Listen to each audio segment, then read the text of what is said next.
said the struggle to get mine. Hustle from the bottom, the customers don't lie. 365 is in days and the phone shine. Hustle till I die, so whenever I shine. You found me yelling, baby.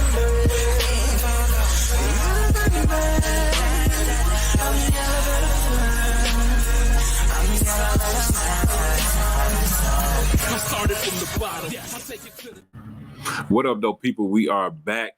Hopefully this time everybody can hear us clearly. We just have some technical difficulties. We're going to give it another try. If it don't work this time, we just going to reschedule this shit. But like I was saying before we had to shut down, have a guest from Connecticut, but in Florida right now doing their thing, running multiple companies. So we about to see if this thing going to work. It's been a rough half hour. Man, what? So let me bring her on so we can get this going. What's up? You all right?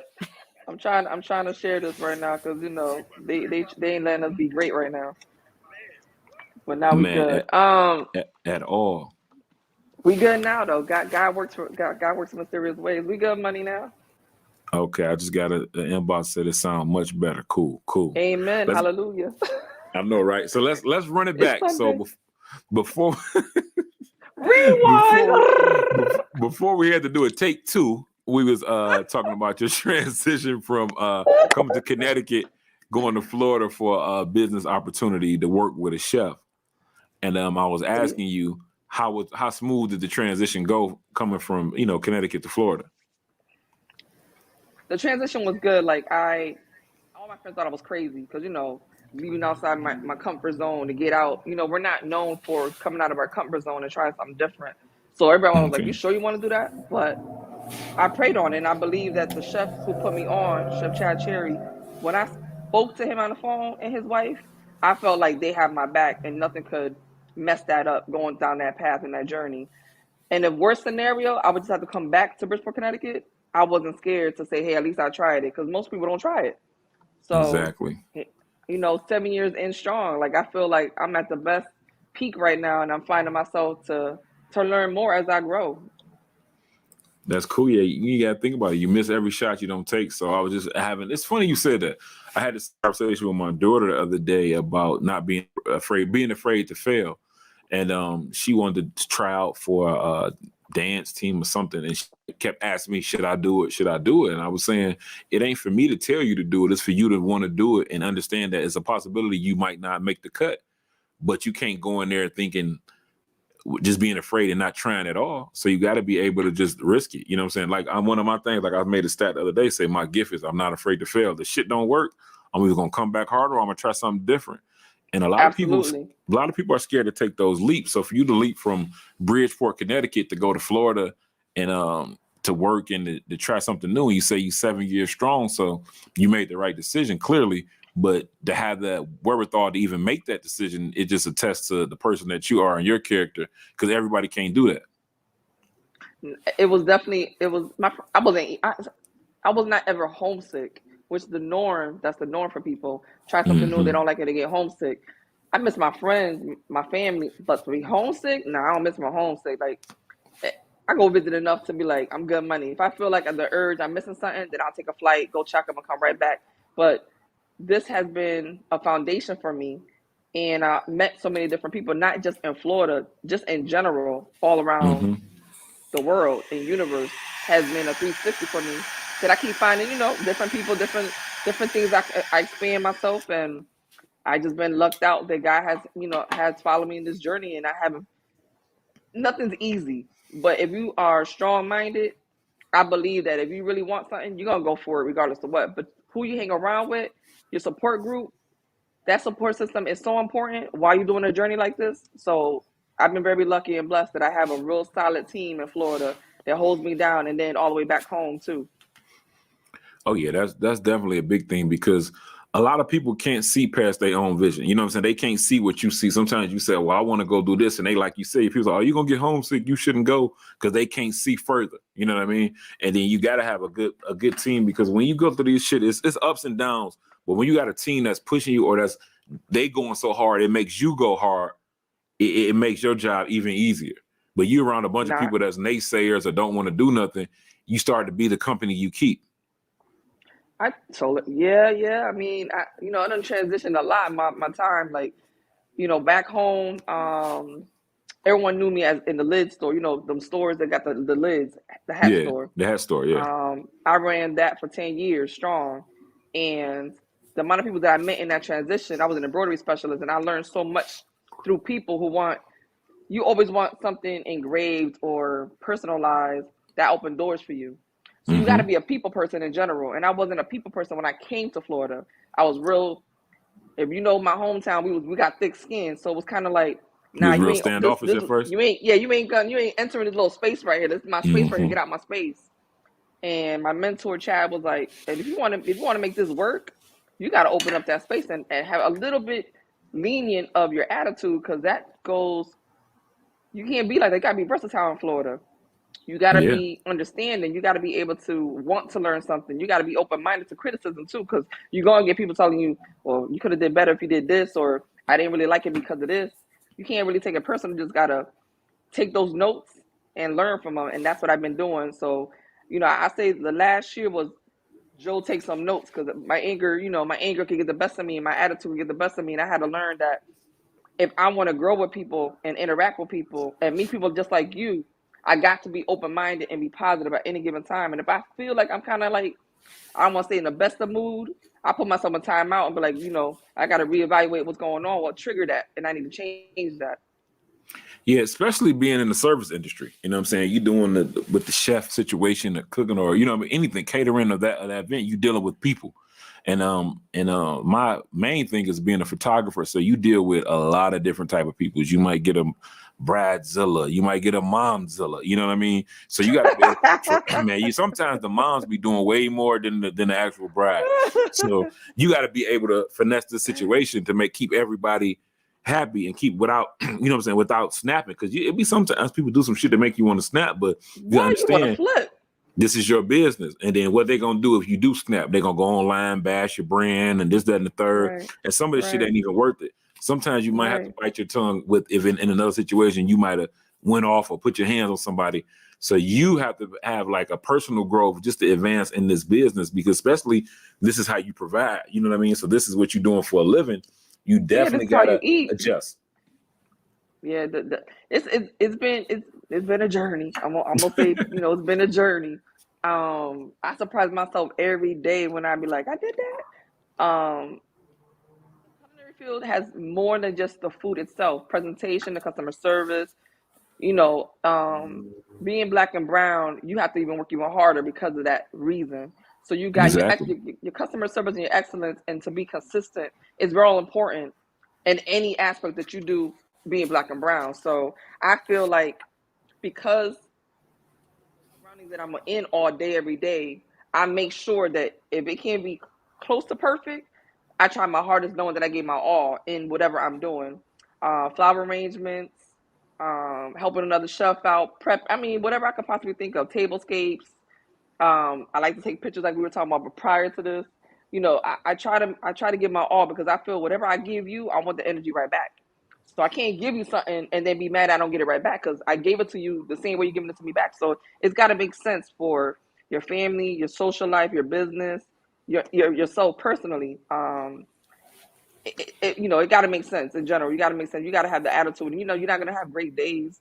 You're going to have trial and tribulations. You're going to have negative energy. You're going to have haters. You're going to have followers, copycats. You have all type of stuff. But if you know where you stand at with yourself, anything behind you is going to be easy peasy. Yeah, most definitely. And that's a good note to take, because anybody that's getting into just business, even not just saying working for yourself, even in the business of working, just trying to grow within any company, you got to know how to navigate. You got to know how to deal with certain type of people, certain type of ways. And, we naturally, being from, the neighborhood, our first thing is to go. You know what I'm saying? Once we feel, slighted, we want to go. But when you flipping that into business, it's a different culture. You know what I mean? We got to know how to, okay, if it go this way, this person can actually press charges or something, or, I can lose these contracts. All the way left. Yeah, it's different than something that we do in the neighborhood. So it's definitely a growth process, and just as a person. So dealing with that. So as far as jumping into business for yourself, now, how hard was it navigating as a woman of color in that industry? Did you jump right in, or was it some obstacles? Well, in the culinary field. But my mother passed away. I didn't even know how to fry an egg. Let's just start with that.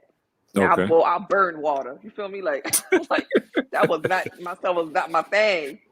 When she passed away, I lost myself in the process of not knowing. I'm 27 years old. My mother gone, and what I'm supposed to do? Like, I feel like I was too young to lose her. So my friends held me down. I call them my 7 sisters. They held me down and said, "You got this," you know. So I had to figure out a way, like, how do I keep going, not lose my mind, and still have her in my spirit. So I went to Okay. culinary school. That was the real reason why I went to culinary school. Also, because growing up, we didn't have, you know, a fresh plate every day. You know, people out here is homeless, and you don't ever know what the next person's going through. You know, I could vouch for myself. I done slept in the bench. I done asked for change. I done been in the house with no lights and no electricity. So coming from nothing to where I'm at right now is I'm blessed every day because I know what it is not to have nothing. It's a real strong. You really got to believe that you can do this. But if you don't if you have like a slight doubt, it could really set you back. So like my team is strong. Like I'm really blessed with the people that I got in my circle because they was like, you got to try it. You don't move up here. What you gonna do? So you know, I worked a regular job. You know, I worked for a lot of meal prep companies. I worked for different chefs. I worked for a high-end catering company that did boat shows. I was the only color person in the boat shows, making stuff on the boats for these, you know, events. And I realized, you know, when you grow up not knowing nothing and then learning as you grow, because I mean, I went to culinary school, but it's not the same as when you in the field. It's a whole different ball game, and you're gonna get elbows all day. Number one, because you're a woman, and number one, because you color. So they're gonna look at you all the way crazy. You failed in their eyes regardless. So I had to make sure that I stood my ground and I didn't back down on somebody trying to bully me because that wasn't gonna happen. Where I come from, we can't be getting bullied and then just keep letting it keep happening. So I didn't come out here to be no punk in my mind. So I was like, I'm gonna show you, but not gonna tell you. I feel actions speak louder than words. And if you're consistent with those things and you're firm about it, I feel like anything that you do in your life, people are gonna respect you regardless of what, because you're not a follower, you're a leader.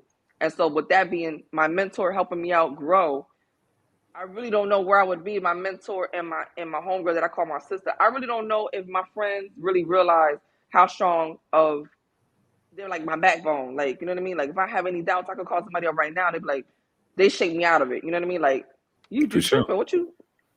It makes a big difference. So like when I thought about getting out of the kitchen as being a chef per se, because I seen that we were lacking on presentation. Because you know, you go order a takeout from a catering company and they give you aluminum pans.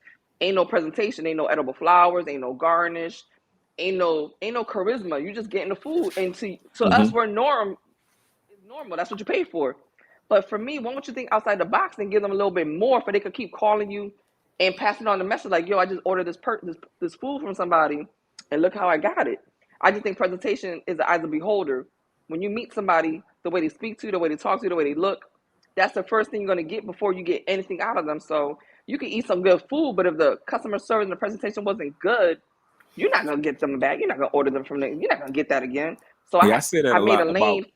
about Yeah, I had to Chick-fil-A. make a lane Like for Chick-fil-A really not that good, but it's the customer service that's so good Boy, their that make customer you want to service go back. 1,000. That line be around my corner. And you know what's crazy? I don't like Chick-fil-A. You feel me? Like I just don't, that's just not my thing. But I know plenty of people who be like, yo, every Thursday I go to Chick-fil-A. I'm like, do you know how much money y'all spend? You know, to each his own. You know, that's not really my thing. You know, to each his own. Everybody got their own flavor. I'll get in line for Starbucks. You know what I mean? Like, but I won't get in line for Chick-fil-A. To each his own. Everybody got their own thing that they gon'. If you really want something that bad, you're gonna stay in that line. Yeah, for sure. Pay for whatever that price is, and that's the problem that I believe that some people don't believe. If I tell you it's 150 and somebody told you 50, you're gonna be like, well, I want to save money, I'm gonna go to 50. Then you're gonna be mad when you look at the presentation, be like, nah, I know why it was $50 now. You know what I mean? Like you get what you pay for. I get that a lot in the photography industry where people will call and be like, oh, well, so and so is that price, and I'll be like, go with them then, because clearly you called me for a reason. You know what I'm saying? And then they'll go to the cheaper price, and then they come back on me to fix the picture. Can you edit this, or can you take this out? Like, I'll be like, nah, you know, I work on other people's pictures. And people sometimes don't understand that you get what you pay for, literally. Like, you know what I'm saying? So if somebody's too cheap, it may be too cheap for a reason. Well, you know what's my favorite line? I don't think I'm the person for you. Wish you Yeah, luck. yeah, Like, but you know what? It takes time to get to that point. Because I remember when I first got into photography, maybe 10, 11 years ago, you want to get booked and you want to work so bad. Some people you would take a low bar, then you got anything. to get to the point like this shit ain't making sense. And I had to get to the point where like you said, well, I'm just not for you. You got to be like, Yeah, like if it doesn't make sense, you got to back out of it. Because why would I take 5 events at this low price, but I can do this one event that equals to that 5? It just doesn't make sense. It's less work, more money, and I can put more time into it. You know what I'm saying? So it's definitely a hustle. Like where I'm from, man, like you say, we don't supposed to make it out. So I got people, man, I can name out a list of people that I know, and I hate to do a list because I don't want to leave people out, but from my neighborhood that's doing their thing because they not falling victim to the shit that we used to. We, what I'm saying, taking chances, doing something different. You know what I'm saying? I know a couple cats that done left the neighborhood, moved out of state, doing good shit. I done moved out of another state, and I'm trying to get established here, and I'm still doing business back home in Detroit. But at the end of the day, it's all about taking what you know and just running with it, and not being afraid to fly. And now I'm a dreamer, you know what I'm saying? And I'm a you chaser, right. you know what I'm saying? It's like anything I want to do, I'm gonna try it. If I fail, fuck it. I told my daughter, we just gotta go Man, back shit. harder or switch it up, And Yeah. and I think like you doing your thing and you sharing your story and posting what you post, you don't know how many people that you're motivating that may never even like a picture you post, comment on anything, or even let you know, but they watch. You know what I'm saying? Because we are we move with what we see, right? When I was a Yep. kid, I've never thought or even dreamed of being a president, right? But now it's kids that's growing up thinking they can be the president of the United States because they saw a black president before. So Correct. representation is a big thing, and that I believe in, and I just think that's why I wanted to have you on. I want people to hear your story, to know about the companies that you run, the cigar brand that you got, because I think that's motivation for other men and women to see that you out here doing your thing, and they can motivate somebody. Because somebody right now is sitting on the idea, but they scared to move on it because every time they mention it, their friends shoot it down. That's stupid. How you gonna do that? You can't afford to do that. You know what I mean? But they got to understand that entrepreneur, we're different. We're wired different, and you can be wired different. And sometimes you got to break away from people that's holding you back. This can be I got friends But that you could be your worst enemy at the same time too now. yeah, that too. Yeah, bad, because I know there's been times that so like a couple weeks ago, the new thing out here is boho picnic. I ain't never did a Okay. boho picnic in my life. And the chef that I work with, she holds me grounded. I work with her 4 days out the week pretty much. She's pretty one of the top chefs in Orlando, Chef Nina. And when I tell you, I give her like, I say like, I don't know what you think. She be like, do it. I got you. What you need? Like we're gonna figure this out together. There's no I in team. There's always we and us. So Mm-hmm. with that, she give me like whatever doubts I have when I'm working.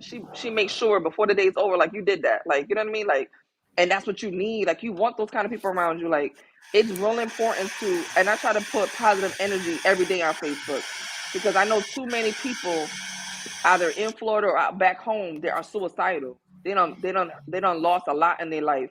They fighting for their family. They fighting for themselves. They fighting through, their ups and downs. And you gotta know that there is somebody out there that you can reach out to, but you gotta be open minded too. You can't be narrow minded. You can't be Mm-hmm. weak. But sometimes even a strong one, shoot, we don't shed some tears too now. Like we're only Yeah. human. They say check on your But strong friends. listen, I always say I don't shed tears. I'm like a crocodile. I don't really got thick skin. But when I do cry, it means something to me. That means I'm really affected by that situation. It really disturbs my Mm-hmm. peace. If it disturbs my peace, I have to make a decision. How do I let it go? So like last year, I quit my regular 9 to 5. Okay. December 31st, I had to make a list of things that disturbed my peace for that year because I'm not gonna bring it in for the new year. And so not many do know, but I no longer work a 9 to 5. I do not clock in for nobody right now. Mm-hmm. I'm an entrepreneur at 100%. I don't know what's going to be coming up to me next year, but I do know that we have to have each other's back. Even if I don't know you, Yeah. something posted, you know what I mean? Repost it, retag it. It's free free love. Like, it don't cost you nothing to give the next Yeah. person a dap on the shoulder, like, yo, you doing that. I But we tell you all don't the do time. that. Don't cost a Brown and dime to black people share don't do something. that. We don't do that. Mm-hmm. Yeah, I It don't got one of cost my you people nothing. in the comments right now that's in culinary school that's about to drop a food truck. My man Keon, shouts out to you. People are doing their thing, but like you said, you can have self-doubt, but you having a mentor that motivates you and that can pull you out of that is great. But you also could have been around a person that was telling you, no, yeah, you're right, you shouldn't do it. So it's all about the company you keep. Because if your circle stuck in what they want to do or they don't see progression, then you can't progress because you around that energy. So you're around a Correct. person that's a go-getter, that's a dreamer, that believes. So when you have an idea, they're gonna pour into you because they want to see you achieve that. A lot of people not Correct. like that. Like us as a people, we want to compete instead of collab. You know what I mean? Yeah. You know what I'm saying? Just like you got a line. I just started my line, but I'm on here promoting somebody else's line. You see what I'm saying? Yeah. But you Because if know you what? win, I'm gonna win. This conversation even more than that. It's just the fact of giving love to the next person. So Exactly, we 100%. branching off together because what I know, you might know more of. I'm still learning every day. So, like, for me, I didn't know anything about cigars. So when last year came across that I was blessed with these 2 cigar blends, Mm-hmm. baby, I was kind of like, okay, this is starting to get real around here. You know, like what I'm supposed to do. You know, how to smoke it, what kind of blend is it?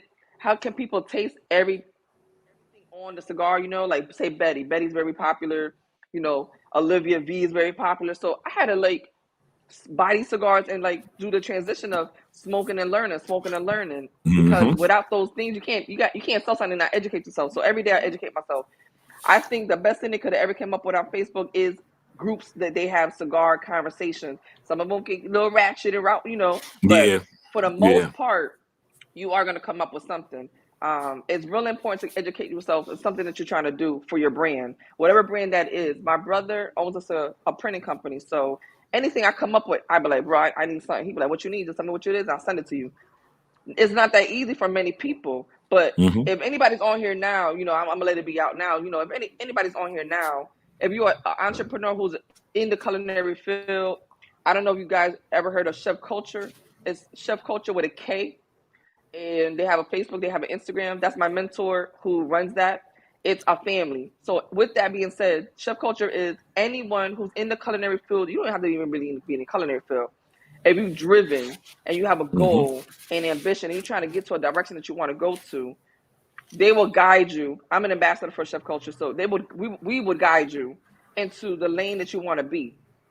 Because it's not that easy to get out of culinary school and figure out what you want to be. You might be an expertise on one specific thing, and that's your lane that you want to stick with, or you might just want to be all around the world. It really depends on that person. But I believe that whatever you do decide to want to do, it don't have to be just in culinary, just in general. You should have a mentor that you feel comfortable with to talk about, hey man, I have this idea, what can I do? If you don't have a person like that, I try to give feedback for whatever I learn. So whatever I learn from people, it's the same thing. Like my cigar club, I joined them because a customer of mine bought cigars from me. He was like, we just started a chapter in Miami. Now Mm-hmm. GTG is all over, but they got a GTG Miami in the Okay. cigar club. No pressure. You smoke cigars, drink, hang out, get educated, have fun. You know, another member has his own cigar line. Cigar porn is really popular apparel wise. The president, I wear cigar porn. I shout her out Nate Fox because that's what you want to do. You know, Kenny Bad Boys. I mean, it really depends on who you're networking with. I went to a 4-day event, Destination Herf. It was something. If you're in the cigar life, that experience of those 4 days gave you something every single day. And they already put the dates up for next year. This They're actually on Facebook as well. Destination Herf. Okay. It's amazing to know people all around Atlanta, Georgia. It was anywhere you could possibly think of. People came into town for this 4-day extravaganza, and the way Jay Ferg, the way he did what he did to make sure that every person felt loved, amazing to see because it was a 4-day grown and sexy thing. And that's not rare. That's rare to find for us. Black and brown don't get that luxury. We get the short end of the stick, and we got to work hard to even find something to enjoy that's growing and Mm-hmm. sexy with no issues. Something to look into. Like if you know you started your cigar line, check it out. Destination Herf. It's a good look. GTG. They're all over. It's a good cigar club, and enjoy what you do for a living with the people that's already either in the business or already smoking for years, and they could educate you with the things that you need to learn about your palate regarding cigars, which, for your company, where to go, the direction, what we're missing. There's things that we're missing every day, and we just don't know because we're scared to ask. Yeah, yeah. And think about our culture too. We don't like sharing information. Ooh, So sure don't. so if you get people that like to actually share information and they can help you out, like I was chopping up with my man today. I don't want to fuck the name of his company. I believe it's Four Rivers Cigars, and we was chopping up about the bands. You know what I'm saying? I showed him a way to save money on getting his bands for his cigars, and just a simple conversation just saved him a few $100. You know what I'm saying? And most people wouldn't have did that. They would have held on to that information.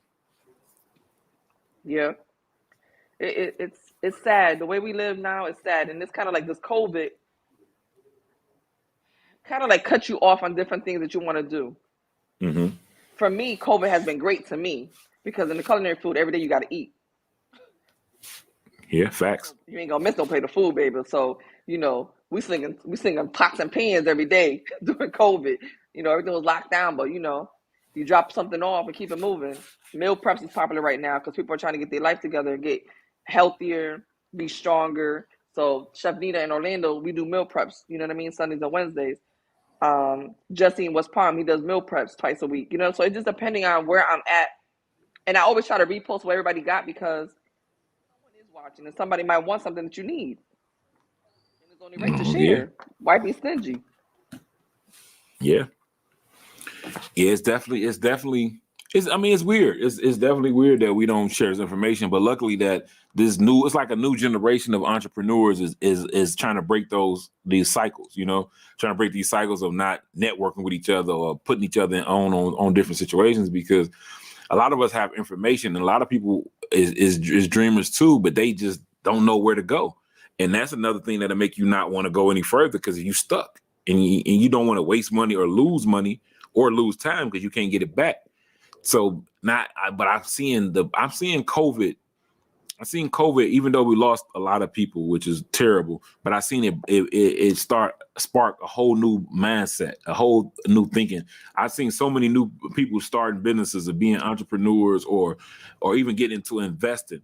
And I think COVID showed motherfuckers that these jobs really don't give a fuck about you. So a lot of people are trying to get it on their own, or at least have a side hustle just in case the job is not there. They got other income coming in, because a lot of people weren't going this hard pre-COVID.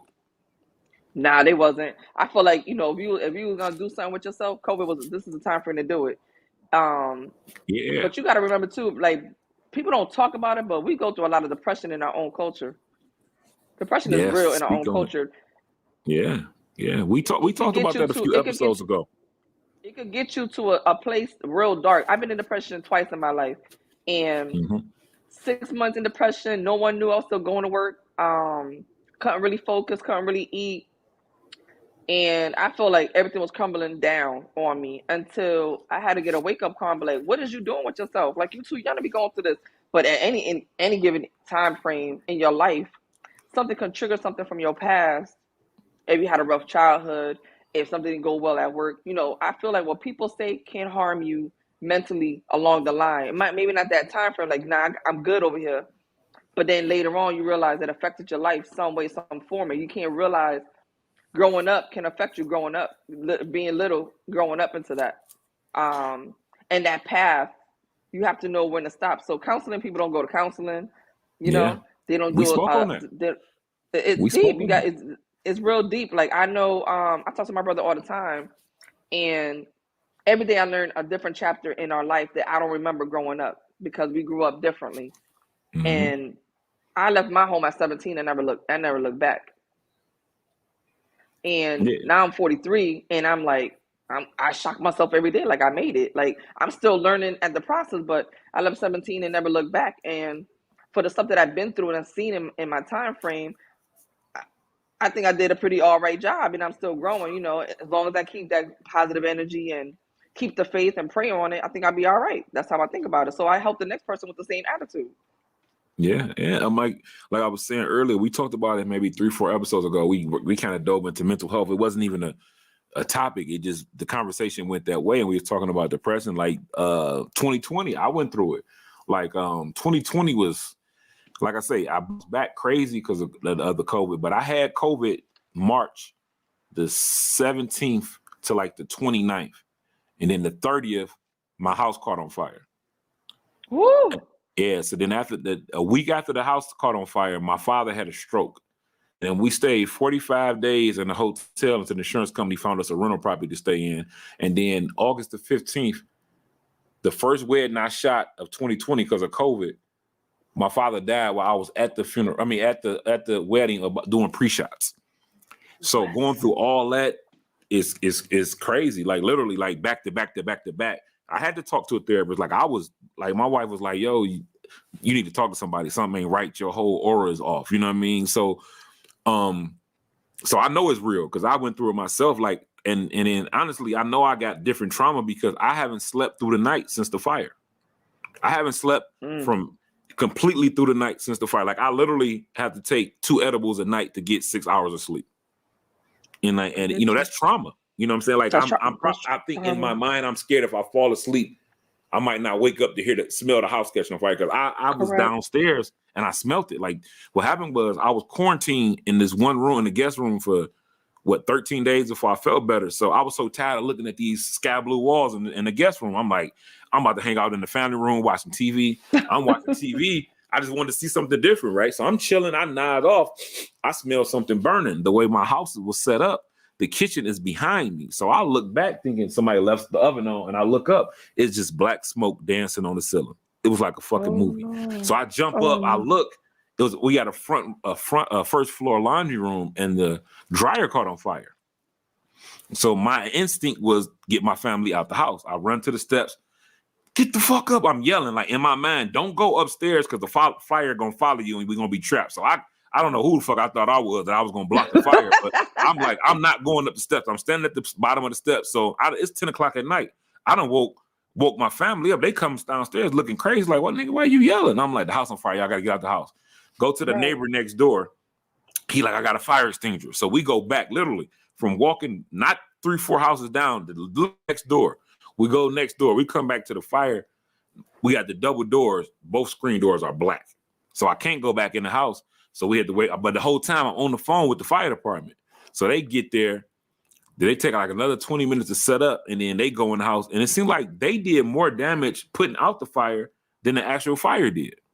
You know what I'm saying? So, you know, that's a lot to overtake. For one, we're in a pandemic. And and then everything shut down in March. I'm a photographer. My money, like I do other stuff during the year, but March to September, that's my money season in Michigan. You know what I'm saying? So that shit just stopped. So that went to a whole halt. And like I say, in the hotel, then my dad had the stroke, then he passed away. And it's just like all the shit was just back to back to back. And I'm literally like, don't want to go to sleep because I know I'm going to wake back up in an hour or two. Like I literally be video chatting with my cousins all night because they were just up because there was a pandemic, and then my brother had worked midnights from home because of COVID. So that was our thing every night, and I literally couldn't fall asleep. And I'm still like this now. This is it'll be 2 years in March, and I'm still can't sleep fully through the night. Like if I get 6 hours of sleep, I literally took 2 edibles, 2 gummies to help me sleep. I mean, it get like that. Trauma's real. Like trauma's real. Whatever you go that disturbs your mind, health is important. Yeah. Like go fishing, go jogging, and listen to some music, smoke a cigar, whatever kicks you out of that rhythm. Like, you got to do something because it will disturb your peace, and you won't realize it until somebody like your wife said, "Nah, your aura's like a little off. What's going on, brother?" Like, it will disturb you. Yeah, and I think in our community, you know, mental health is kind of it's getting more attention now. Yeah, but it was definitely a frowned upon thing, or you write people off as crazy, or you go see a psychiatrist or a therapist, something's wrong with you. And sometimes you need to talk to a therapist before something goes wrong. Like, you think about your body. You know what I'm saying? You go work out to have a better body, to be healthy. You go to the doctor to be healthy. So you can go to a therapist to be mentally healthy too. You don't have to wait till you at a breaking point. You know what I mean? Like, sometimes you just need to talk to somebody that's going to talk to you objectively with no judgment. You know what I mean? Yeah. And sometimes you got friends like that. Even if you might have some friends in your circle that you can do that can almost, help you in that situation. But I think a lot of times, especially as men, I only can speak for us, like, we hold a lot of shit in. And I'm learning that shit ain't healthy. Like, we always talk, be tough men, don't cry, this, that, and the third, or any, you show no weakness. That's just, as a man, that's what you were taught. And that shit can eat you up. It can eat you up. Yeah. And that's something that we need to break, because it's hurting our community as a whole. And I know personally, just dealing with that little stint of 2020, to imagine people that's going through other shit. You know what I'm saying? Me and my dad had a rocky relationship, off and on, or whatever. We still had shit that needed to be worked out, but I didn't even realize it would affect me the way it did.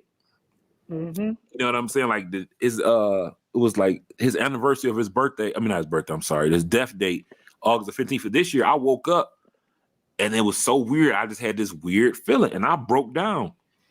And then, like, I'm like, what the fuck is going on? Like, I didn't even know how this is affecting me. You know what I'm saying? A whole year later, I'm still threw off by it. And then it's weird that I look just like the nigga. So sometimes I will make a certain face and be like, ooh, I look just like my dad. You know what I'm saying? It's crazy. You know what I'm saying? So I might take a picture like, damn, I look just like this nigga. And it triggers different emotions for me, because I'm always the one that look out for my people. I take the hits. I do the, you know what I'm saying? And it just like, it came to be too much. And I think the podcast is therapeutic. And I think the Absolutely. hustle, I think the hustle helps me.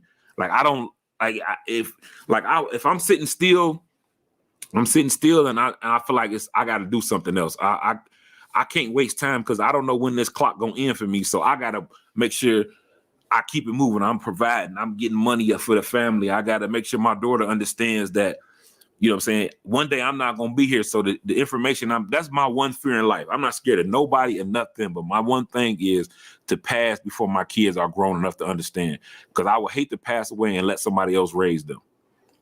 I got two girls. I got a 20-year-old and a 14-year-old. So that's one of my things. So, and my therapy is the hustle. Like, I'm a photographer, but that ain't my passion, ain't photography. My passion is when you look at your pictures and you be happy. You know what I'm saying? That's what gets me off. Or when a school call and be like, hey, we need 50 shirts in 2 days. Can you press them up for me? And I can complete that job. That gets me going. Or somebody need help and I can help them figure some shit out. That's my thing. You know what I'm saying? And I think that keeps me going. Like, one time I was sitting down and I was like, I'm wasting too much time, because at home in Detroit, I'm more popular. I'm more busy. And I'm in Arizona now, so I'm starting over pretty much. It's like starting a brand new business. So I have a lot of downtime. And I say, you know what? This ain't me. I can't sit still. I started fucking door dashing. I was door dashing during the day. Like, I take my daughter to school, door dash, then pick her up. And like, it's just an extra little hot $100 a day. That's an extra $2,000 a month.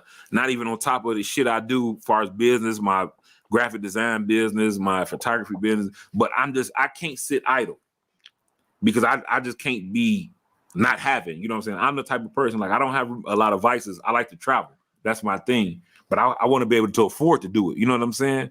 Right. So sitting still, for me, I will get depressed if I'm sitting still 2-3 days in a row and I ain't accomplished shit. You know what I'm saying? And that was like one of the motivations to do other stuff. I think you hit something on the nail, because, like, I'm sitting back and I'm trying to figure out what keep me going. But I realize now that you're saying it, it makes a little bit more sense for me. So for me, I pretty much work 7 days a week, so I don't really get days off like I normally should want to. But it's okay. I enjoy what I do, so I like to be dipping and dabbing all type of stuff. However I can learn, I'm always in. The only thing I don't know how to do yet is, mechanical stuff. But if you let me do anything, I'll try it once. I'll try it. Is checking up on my people. Like, I'll do a random text message or a random inbox on Messenger, or I legit try to put positive energy out there for the day because you don't know what the next person is going through. Mm-hmm.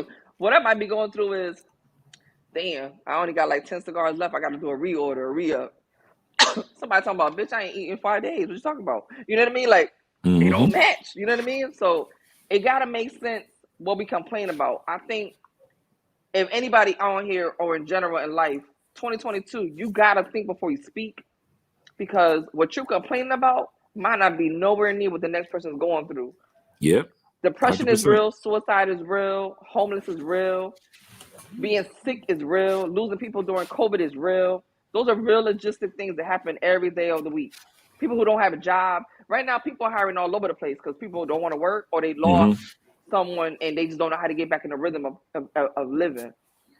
So 100%. from right now, I have a friend. I call her my sister from another mister, but I just flew back. I just flew to Connecticut. There was a comedy show, a charity event. I was posting every day. I even had customers, clients, buying tickets just because they wanted the strength of what I was doing. And I work every day. And it's wintertime back home, so I'm like, I don't do the winter. Like I'm a Floridian now.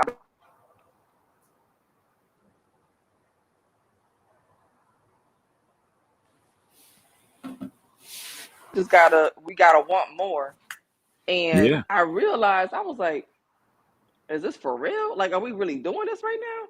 So when she posted a flyer, she had told me she had cancer, ovarian cancer. She did it. She went through that and she passed. God blessed her. Breast cancer, she went through that. She handled that well. Lung cancer, she went through. And now she's going through the kidney and lung together. And they have came up with this, like a charity event, not charity event, but who doesn't enjoy comedy kind of thing, you know what I mean? And all the donations and all that, show love, her, Strawberry, she. So I was like, that's like a sister of the mister. Like, I got a tattoo saying this. I was like, there's no possible way I could miss this, because tomorrow's not promised. Give flowers to the people who are alive. Don't wait for them to die to give them flowers. Yeah. And I had to sit back and was like, I'm booking this flight. However I get there, I'm gonna get there. So the whole time she didn't know I was coming. And I work every weekend, so Thursday is my day to travel to Orlando if I'm booked or whatever. And she was like, what's going on? And I'm just like, nothing, about to travel to Orlando. I'm already in Connecticut, feel me, on a low. And she never knew. So I had everyone in the building keeping a secret from her, and she never knew until that Friday at the comedy show was when I popped up from the back. Those things are priceless. You know what I'm trying to say? Like, we got to put more effort into things. And that's why I post what I post every day through stories or my regular posts. I'm a firm believer, money can make you happy, but if you can really hit somebody and snap them out of whatever depression or hurt that they're going through for that day counted for something. Your day got to count for something. Give back somehow.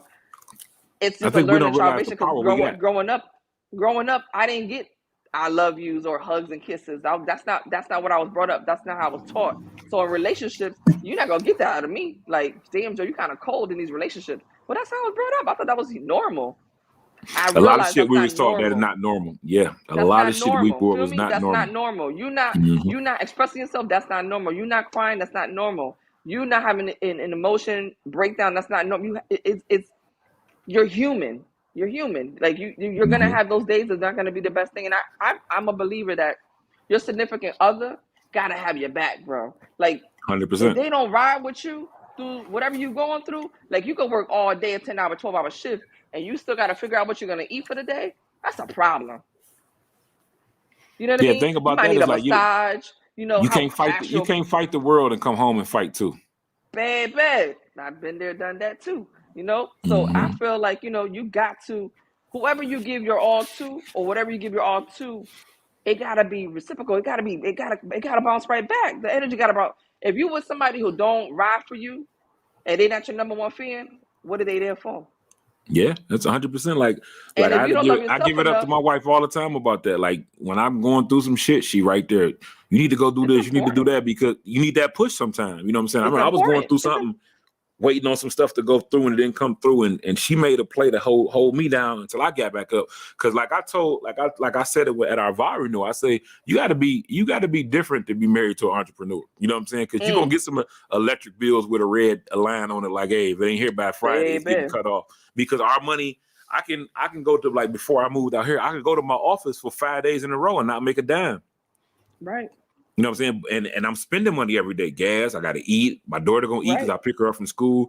But we might get that Thursday. You might get $1,000 call. It's a lifestyle, and you got to have a teammate that understands that, because, like you said, you say it again in the streets, and you can't come home and fight as well. Something has to balance that off, and you gotta have somebody that understands your grind. Like I've never had a real job. That's just not my thing. Since I was 16, I knew that I was going to be an entrepreneur. I was working at Avis Rent-A-Car in 1996. My uncle was running it. He owned his own Avis for a minute. And I had a check. I'll never forget this. I tell the story a million times. I had a check for $1,000. Now I'm $16,000 check, no bills. You can't tell me shit. For real. He like, why you so happy? I said, man, just made $1,000. We good. It's 96. You know what I'm saying? $1,000 is a lot of money. He showed me his check. His check was 10 grand. His check was 10,000. He said, this is the difference between the employer and the employee. And that tainted me from there. Like, I'm not working for nobody. And so I want to run my own business. I want to provide opportunities for people. Now I have, I have photo booths. So I have people running photo booths for me.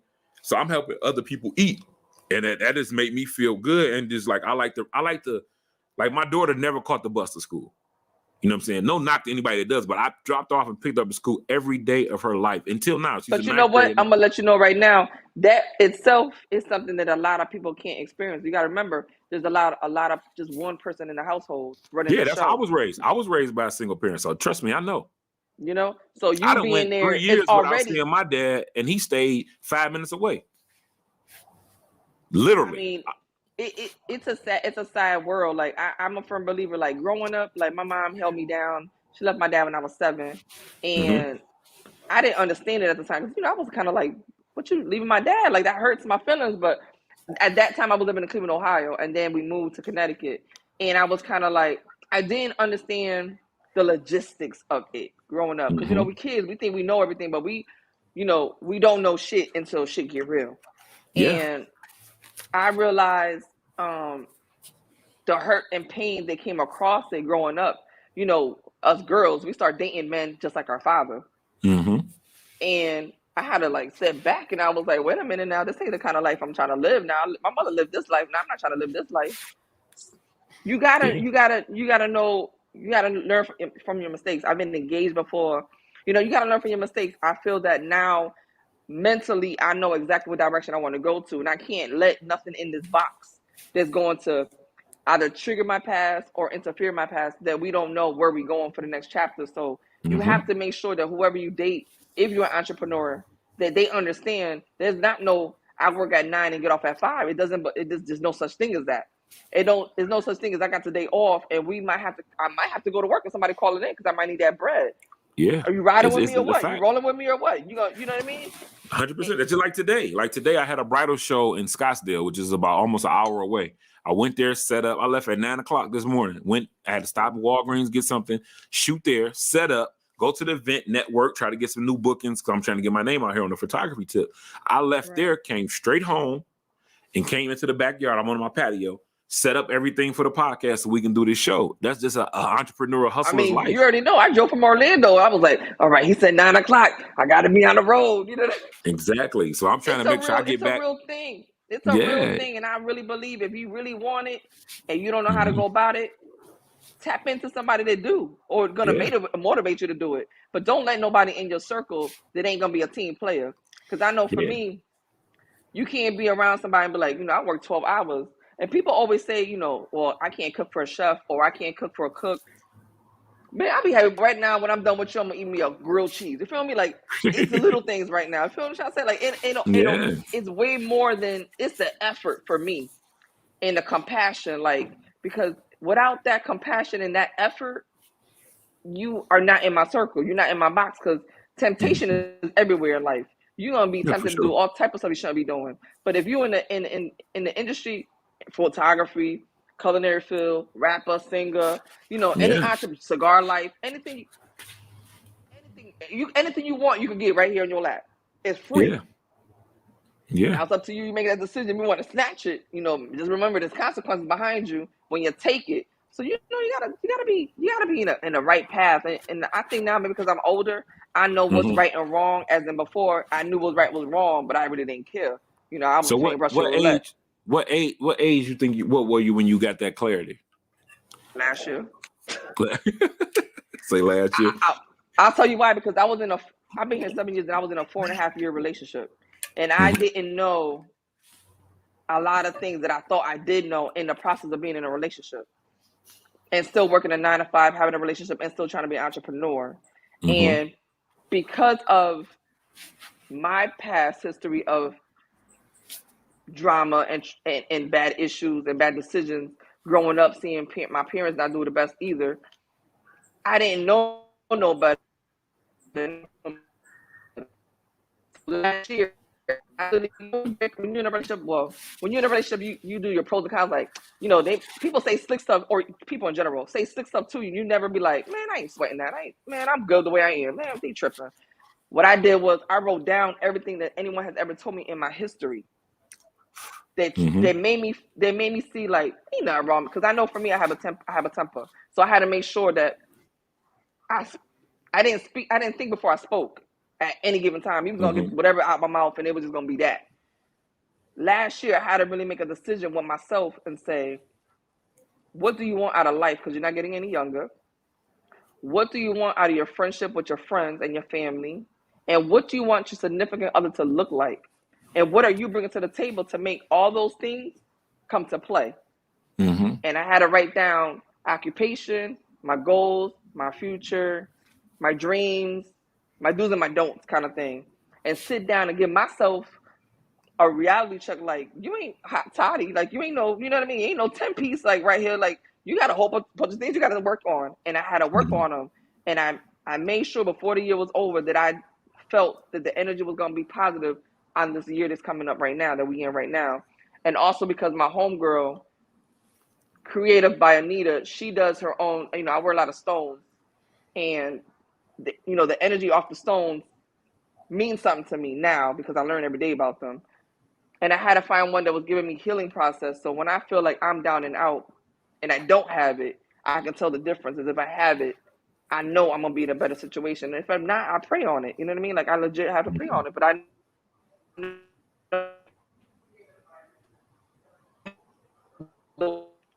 I need to know that she a cool cat. I'm going to use her. If I put on the radio again, maybe, you know what I mean? We could probably out. It got to make sense. I can't give you something and expect you to give me your all.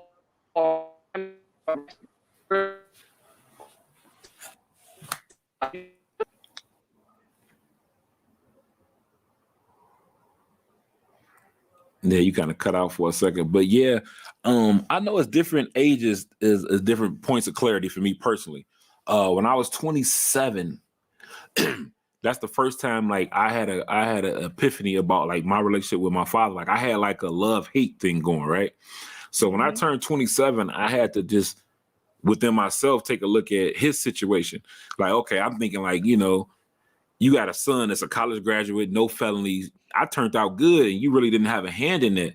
But I don't know, what about 27? When I turned 27, I let a lot of that hate go because I had to look at life from his perspective. Right. They had me when my parents were 16 when they had me. But when my father was 18, my grandmother's house was firebombed. He lost his mother, his sister, and his niece in a house fire at 18, right? And then the crack era hit. So I'm just think about that if I lost my mother, my sister, and one of my nieces in the same night. As you already 41 year, yeah, as 41, I would be fucked up. So imagine if I was 18, I would nowhere be strong enough to handle it. So I let a lot of that shit just go right at 27. And then I would say he got real sick when I was 38. We was at the hospital, me and my little brother. And he told us he loved us. And it fucked me up because that's my first time ever hearing him say he loved me as a 38-year-old man. I didn't even know how to reply to the shit. I looked at my brother Raphael like, do you this nigga just say? Like, that's the face I gave him. Like, I didn't know what to say back. You know what I'm saying? Like, literally, I'm 38 years old with 2 kids of my own. That was the first time I heard my father say, I love you. And I really think it came out because he thought he was about to die. So he was just getting it off. Then he started talking good. Like he was like, I should have went to therapy after the house fire. Now, we never talked about this house fire. Never. So he talked about that. And I'm like, damn, he waking up. So that kind of made us a little bit closer. But then when he got out of the hospital, he kind of fell back into his same ways, which kind of was pissing me off. Like, bro, you just nearly died. Get your shit together.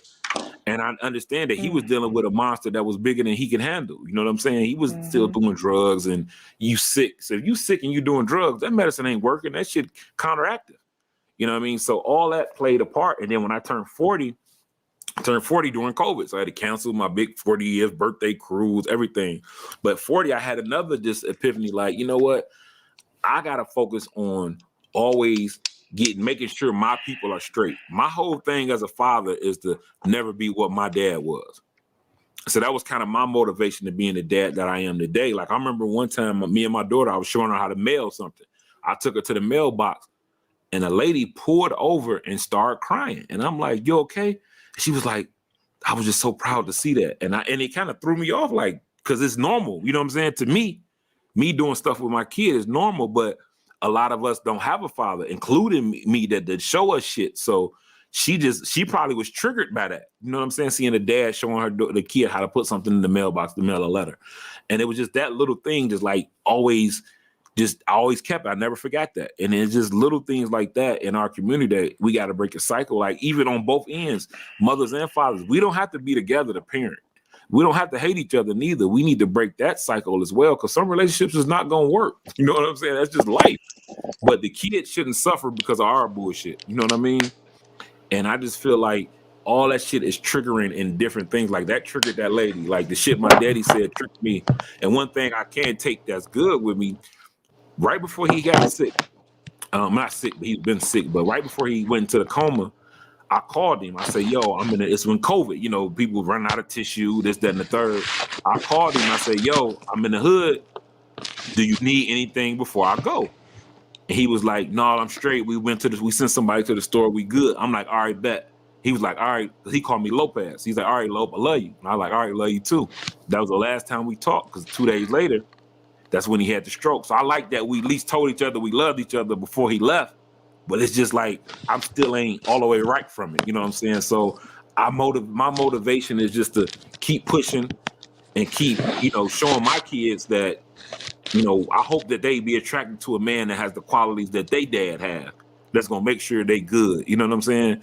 And kind of break that cycle that it's too fucking normal that fathers are not in the house, not even in the house, but not involved in the kid's life. And that can affect you one or two ways. You can either be that same father, or you can be better. You got me on mute? I can't hear you right now. No, you can't hear me? No, I don't know what happened. Man, they don't want us to talk. Hold on.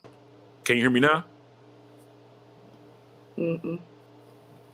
This is crazy. We having so many technical difficulties that I don't know what's going on. But my people in the comments, let me know. Okay, I can hear you. I hear you. You hear me? Yeah, I hear you. Yeah, cool. But like I was saying, shout out to Melissa Lane. She said we can hear you. Yeah, but what I was just saying was you can hear me? Yeah, I can hear you. It's just the breaking these different cycles, man. And I think conversations like this is good too. Just therapeutic for us to get this shit out, and for people that's listening. You know what I mean? People that can hear us. They're in the comments. They saying they can hear me. So I bet they said they can hear both of us. So cool. But look like we just lost JoJo. Hopefully she can jump back in. But everybody in the chat, I want y'all to make sure y'all like this and share it. Share it. Let other people hear it. And when she comes back, we kind of got into her background and we had good conversation on multiple things. But now I want to talk about her cigar line that she got going, so we can try to pump that and support that. So hopefully she can get reconnected and we can keep this thing going. But I want to know, everybody know, I appreciate y'all for tuning in We've been on for about an hour, and I'm seeing that we've been consistent with the listeners. I can see y'all in the chat. I can see the viewer numbers is being up. But make sure y'all like and share this. If you're watching this on YouTube, make sure you subscribe to the YouTube. And if you don't, go to the YouTube. It's youtube.com/realishradio. And make sure y'all subscribe to the YouTube. Let's get these YouTube numbers up. And we're back off the hiatus. We're going to be back every week. I'm going to have different stuff, man. You know, different people coming in to talk. And we're gonna also keep. Are you back? All right. I don't know what. Hey, tonight is a lot that's against us, but we're gonna push through it. We ain't like, stopping. Feel like me? we said earlier, we go getters. We ain't gonna give up no matter what happens with this stream. We're gonna keep it going. But we talked about a lot. But now I want to get into your business. I want people to go follow you. So talk to me about this cigar line and how can they get them. So everybody's I've had several people ask me, what is CBJ Cigars? So what I did was CBJ Cigars is Creations by Joe abbreviation. Okay. It had to make sense for it to be CBJ. So it only made sense to put Creations by Joe abbreviation CBJ Cigars. I have two blends. The one I'm smoking right now is a torpedo.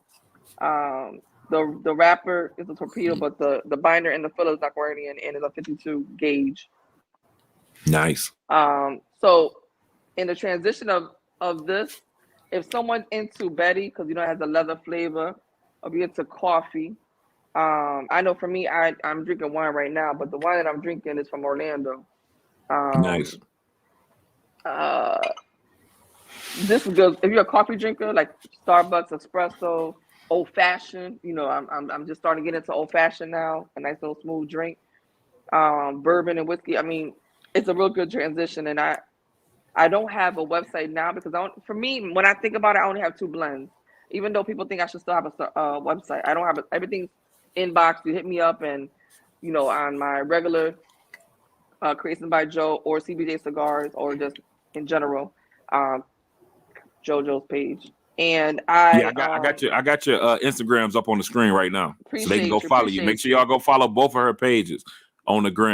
Yeah, I stay busy. So Creations by Joe is all the work that I do for different chefs or for myself. Charcuterie, graze boards, flower arrangements, boho picnics, table setup, front presentation, anything of that nature. That's Creations by Joe. And then CBJ Cigars is just strictly the cigar line of the two blends that I did start. I'm very blessed that my brother helps me out with all my knickknacks of what I'm trying to do.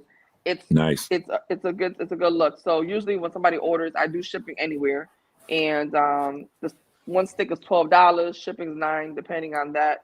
If you go on CBJ Cigars Instagram, you'll see that I do cigar boxes. I created a box, and it holds 6 cigars. So a lot of people do 3 and 3. The other one is a Brazilian, Dominican binder, Nicaraguan filler. Gauge is 54. And again, they're both good blends. So some people usually get one-on-one if they want to try both, and then they hit me back and be like, hey, I just want strictly 5 Brazilians or 5 torpedoes, and I know what to do. The transition has been good. So if you're a person who hasn't tried to smoke, it's medium body, so it's not that strong. For me, Cohiba, depending on the elements of where your palate is, Cohiba could be, up there. Mm-hmm. If you're, into a strong Maduro, mine's medium body. So if you're a beginner, or I'll say females, but if you're a beginner, for me, it was easy for me to transition to smoking and enjoy it and not get an aftertaste. You could get high off of a cigar. I've been the last interview I had, we talked about it. Zeno was my first cigar that I was high as a kite, and I didn't know I could even get high off a cigar. And I had a head rush, and I thought I was tripping. But I think it was either I smoked it too fast or the cigar was just too strong for my palate, and I didn't realize it. So what I was told was, if you're a beginner and you want to learn about a cigar, drink a glass of water first and then smoke the cigar if you're a beginner, because then you're going to taste every flavor. Just like, when you drink a glass of wine and you drink water, you're cleansing your palate, as you can see the levels of what you're trying to drink and what the transitions are. So you're going to feel the espresso, the chocolate, and the leather on the cigar. So I've been very lucky that it's a good blend on both ends. I've been getting a lot of support from a lot of people on Facebook that I've never met, and on social media and Instagram as well in general. And I haven't had no bad reviews, so that's always a plus. In the Definitely a beginning, I plus. didn't really know too much about cigars because, you know, if you don't put them in a humidor, they can dry out and they start unraveling, Yep, they get stale. cracking and stuff like that. Yep. So I have it in a humidor at 69, 70 the highest.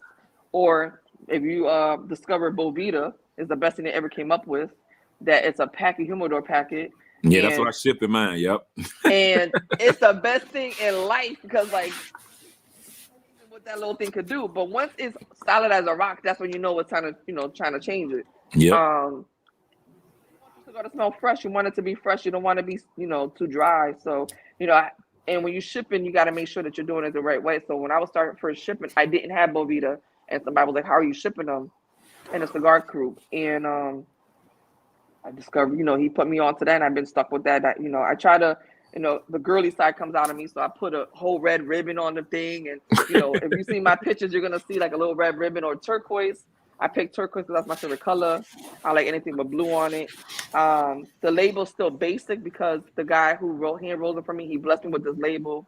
Mm-hmm. I am looking into getting a more professional label, but right now this is what I started with. You gotta crawl before you walk, and walk For you gotta sure. run. Once we end the show, we'll chop it up about that. I'll put you up on some label situations, and also we could talk about the website. I build websites as well. Like when mine dropped, people kept saying, "How can I buy it online?" So I literally had to put the site together. Everything I do through inbox. So mm-hmm. like 2 weeks ago, I had like 20 to 30 new clients who want to order cigars, and if you're doing it by yourself and working other stuff and doing other stuff, you could lose yourself in the transition really fast, depending on the quantity. So I came up one more and I was like, "Oh, this is starting to get real around here." 100%. I screenshot everything I do just so I know what I'm doing with who I'm doing it with. And I'm a firm believer that, knowledge is everything. So, I have like little knickknacks, like a little kickstand. I haven't done the lighter thing yet or nothing like that. I do the ashtray in the boxes. Some people order it separately. There is somebody on one of the cigar groups that actually, I don't know if you've seen it, the keychains of the keychain is a cigar. You seen it? Yeah, I've seen that. Yeah. I think William Lawrence, he came up with this keychain, baby, and I don't have it on me right now, but it's actually the cigar, like, a little smaller than this, and I wrap my label on that cigar. So that's like either, like a add-on. I've been starting to do little magnets. I came up with a new logo to do shirts. So shirts will be coming out pretty soon, so people can start purchasing my shirts. So, I'm just trying to branch off and just trying to, expand and learn from the next person and build with the next person, because we all got to eat. I mean, it's a big cigar line. The world is big.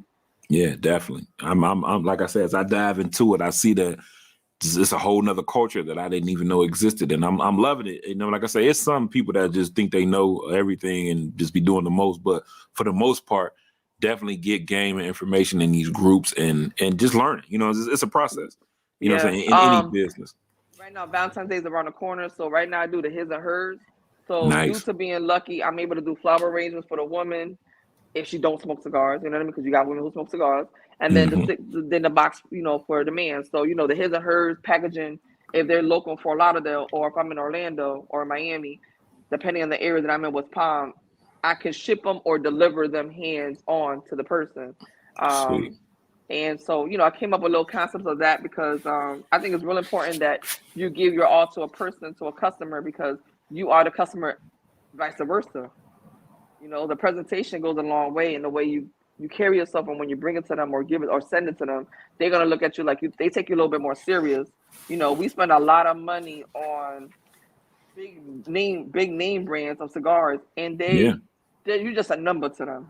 Exactly. So I don't want to say I don't want to be that big, because of course, who doesn't want to be that big? But I do follow entrepreneurs who are Trinity Cigars, Black-owned cigar company, R&R, Black-owned cigar company, Mad Kenny Boys, Black-owned cigar company, Howard, Black Moses, Black-owned cigar company. You know what I mean? You have to believe that if you see Ancestries, Black-owned woman cigar company, it has to make sense. And if you see this growing and you network with these people and they believe in what you're doing, they're gonna help you with it. As in Cohiba, you ask them a question, they ain't gonna answer you. You know what I mean? Like, so it really depends on the person. But I just ordered not too long ago Escobar's his cigar line, and I haven't smoked them yet because it's got to be for the occasion. You can't be a little crazy now. But I'm enjoying the field. I'm enjoying the lane that I'm going. That I'm growing and learning from. A lot of people smoke infused cigars, so I'm just trying to get in the transition of that right now. So just little baby steps.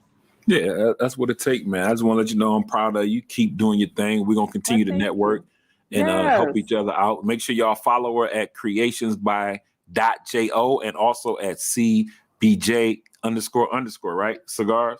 _ is exactly how you CBJ cigars, CBJ _ cigars. Yep. Okay, yeah. So make sure y'all go Instagram, follow her up, blow her up. Make sure y'all support the brand. Make sure y'all cop a few, spend a couple dollars with her, man. Keep these dollars circulating in our community, and we're gonna keep pushing out this good product. Hold on for a second, Joe. We're gonna chop it up offline. But I appreciate everybody that came through tonight, man. I appreciate the comments, everybody letting us know when the sound wasn't right, when it was right. God got us though. God got us. We had some technical difficulties tonight, but we pulled it off. So I just appreciate everybody for the love and the support. Cigars with Friends is officially back for this for the new year. We took the hiatus, but we're back. Make sure you like this video. Make sure you share it on all your social medias. Let's get these numbers up. If you're watching on YouTube, make sure you subscribe and also download the Real Ish Radio app. You can follow that on my Linktree, linktree.com/prophecy313 has all my links on there. You can follow me on Instagram. You can also follow my new page, Kasi Cigars. But today ain't about me. So Wednesday, I'm gonna have, I think Wednesday or Thursday, we're gonna do another broadcast. We just gonna call it the Smoke Show, where I'm gonna talk about my line.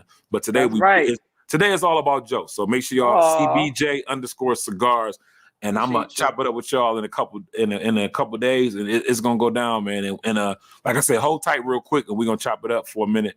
And appreciate everybody for the love and the support. This is another episode of Cigars with Friends. Real ish. I almost said real shit.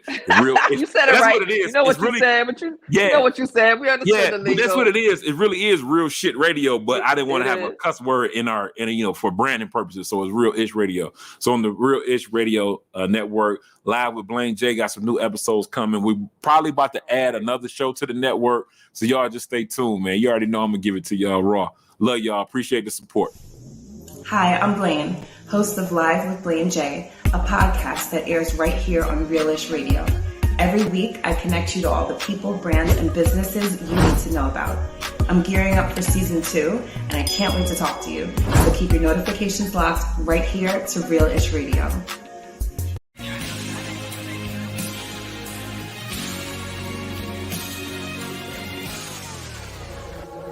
Said a struggle to get mine. Hustle from the bottom, no cause I'm a don't lie.